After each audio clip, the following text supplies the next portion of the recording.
Marunong ka ba magluto? Opo. Magandang araw, mga kababayan. Viancy at Edo, magiging love team na nga ba? May namumuo na ngang love team sa pagitan ni Edo at Viancy nito lamang nakaraang araw nang bisitahin muli ni Kalingap Rab ang pamilya nila Viancy para mahandugan ng pang Noche Buena at Aguinaldo ngayong Pasko. Nang ibinibigay na ni Edo ang mga groceries ay napansin ng Team Kalingap na naiilang si Viancy kay Edo. Panay pa nga ang pagtakip sa bibig nito, habang nakangiti at tila kinikilig sa tuwing may inaabot o sinasabi si Edo sa kanya. Di na napigilan ni Viancy ang kilig nang tanungin siya ni Edo kung ano pa ang wish niya ngayong Pasko. Anong wish mo, ha? Ano?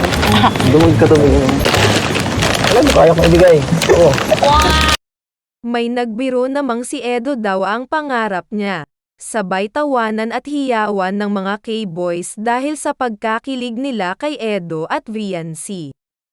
Nang silipin ko ang comment section, marami ang kinilig at talagang handang sumuporta sakaling matuloy ang tambalan ni Edo at Viancy.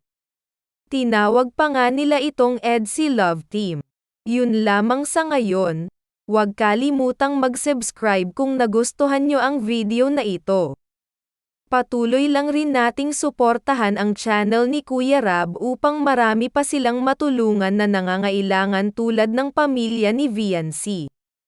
Maraming salamat ulit sa inyong panonood.